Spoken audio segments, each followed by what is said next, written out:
beristighfarlah kalian kepada Allah, mohon ampunlah kalian kepada Allah. Innahu kana ghaffara. Sesungguhnya Allah itu Maha Pengampun.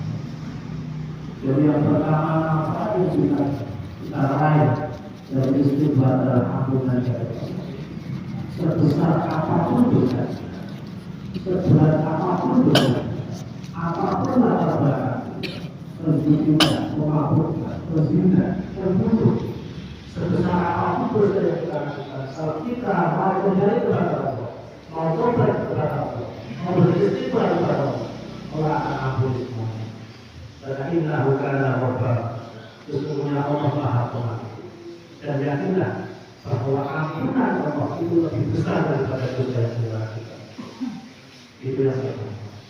Kemudian yang kedua, yursilis salama alaikum midrara. Allah akan turunkan hujan dan memberkati kalian.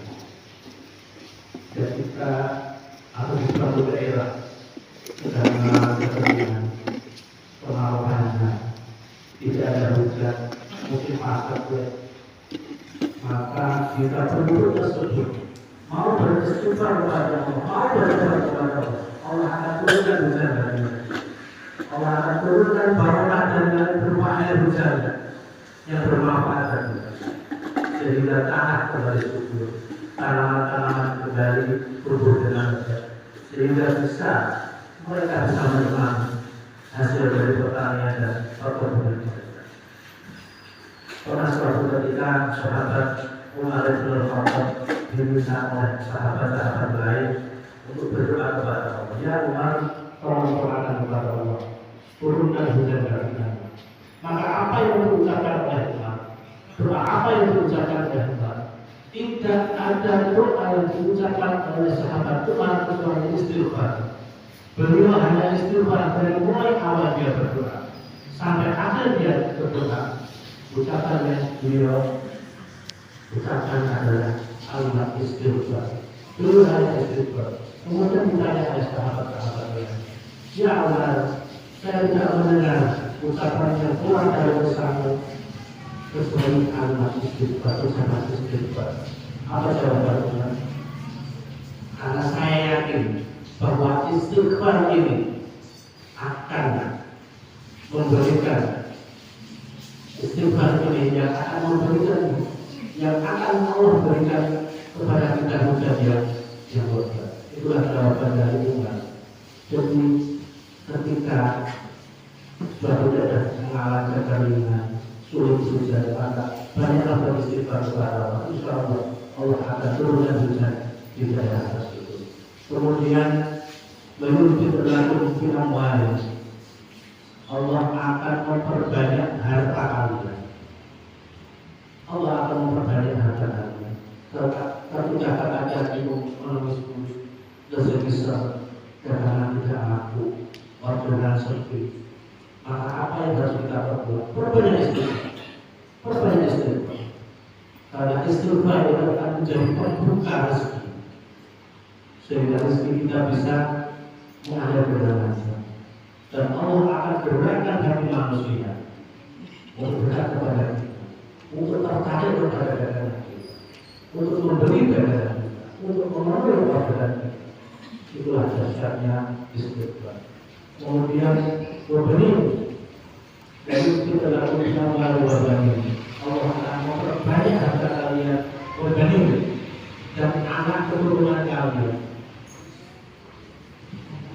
Kebahagiaan sebuah rumah tangga tidak hanya ditentukan oleh banyaknya anak, tingginya jabatan, tapi kehadiran seorang anak ini adalah merupakan kebahagiaan yang sangat didambakan oleh setiap manusia. Oleh karena itu maka jika kita mungkin ada yang sudah pernah menikah tapi belum juga dikaruniai seorang anak, padahal kita sudah berusaha kesana sini berikhtiar tidak habis-habisnya, belum berusaha dunia anak, maka solusinya adalah perbanyak istighfar. Perbanyak istighfar, istighfar, banyak istighfar. Insya Allah dengan istighfar kita itu nanti Allah berikan kepada kita anak keturunan yang soleh dari soleh. Kemudian selanjutnya ويجعل لكم جنات ويجعل لكم أنهارا. Ketika kita mau beristighfar kepada Allah, Allah akan berikan kepada kita kebun-kebun yang lebat, yang indah, yang sedap di padang mata, dengan sungai-sungai yang mengalir dengan derasnya untuk mengairi kebun-kebun. Allah akan berikan kebun yang indah dan sungai-sungai yang airnya melimpah. Ini bisa diartikan bahwa dengan beristighfar kita akan diberikan ketenangan itu. Kebun-kebun itu bisa diajarkan sebagai ketenangan itu. Dan sungai-sungai ada kenikmatan. Ketika kita mau berbanyak istighfar, insya Allah hidup kita akan lebih nyaman, lebih nikmat dengan istighfar yang kita sediakan. Dan seorang ulama besar pada zaman kafir yaitu Hasan al-Basri pernah beliau kedatangan seseorang yang mengadu, "Ya Syekh, sesungguhnya di tempat kami terjadi sakit dan korbannya. Bagaimana? Apa yang harus saya lakukan?" Apa kata Hasan al-Basri? "Beristighfarlah kepada Allah." Kemudian datang lagi orang lain yang mengadu kepada beliau juga, "Ya Syekh, saya mempunyai masalah dengan keuangan kami dan ekonomi kami. Maka apa yang harus kami kerjakan?" Kata Hasan al-Basri, "Beristighfarlah kepada Allah." Kemudian datang lagi orang yang mengadu kepada beliau, "Ya Syekh, sesungguhnya kami tidak mempunyai keturunan. Kami mandul ya Syekh. Apa yang harus kami lakukan?" Apa kata Hasan al-Basri? "Beristighfarlah kepada Allah. Perbanyaklah beristighfar kepada Allah." Maka ditanya Hasan al-Basri, "Wahai Syekh, kenapa setiap orang yang datang kepadamu dengan masalah yang berbeda tapi jawabannya sama, beristighfar kepada Allah?" Maka apa kata Hasan al-Basri? "Karena saya ingat firman Allah di surat Nuh ayat 10 sampai dengan ayat 12. Faqul istaghfiru rabbakum innahu kana ghaffara yursilis samaa'a 'alaikum midrara wa yumdidkum bi amwalin wa banin wa yaj'al lakum jannatin wa yaj'al lakum anhara." Apabila kalian mau beristighfar kepada Allah, maka akan aku ampuni semua dosa dan akan aku turunkan hujan yang lebat kepada kalian. Akan aku banyakkan harta kalian, akan aku banyakkan anak keturunan kalian, dan akan aku buatkan kebun-kebun yang indah dan sungai-sungai yang mengalir di bawah. Inilah manfaat yang kita peroleh ketika kita mau beristighfar kepada Allah Subhanahu wa Ta'ala. Mudah-mudahan kita diberikan kemudahan, diberikan kekuatan agar kita senantiasa dapat beristighfar kepada Allah Subhanahu wa Ta'ala, sehingga lisan kita senantiasa berkaitan dengan segala istighfar yang selalu kita ucapkan di setiap saat dan di setiap waktu. Allahu wa Qur'an al-azim wa nafa'ani wa iyyakum bima fihi min al-ayati wal hikmah. Aku qawli hadza astaghfirullah li wa lakum wa lisa'iril muslimina wal muslimat fastaghfiruhu innahu huwal ghafurur rahim.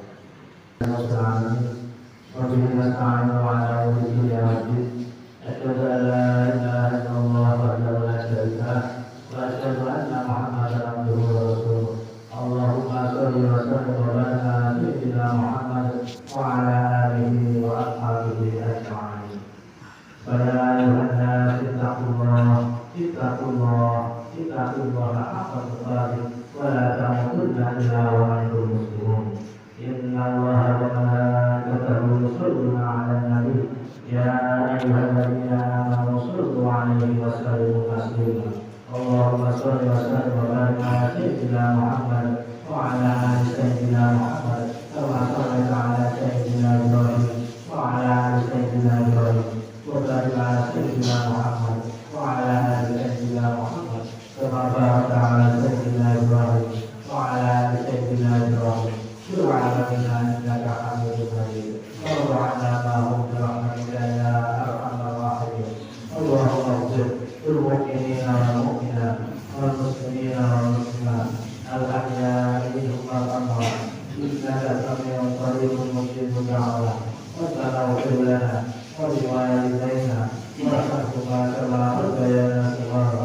Rabbana ighfir lana dhunubana wa ghfir 'anna sayyi'atina أعمالنا وتوفنا مع الأبرار اللهم أرنا الحق حقا وارزقنا اتباعه وأرنا الباطل باطلا وارزقنا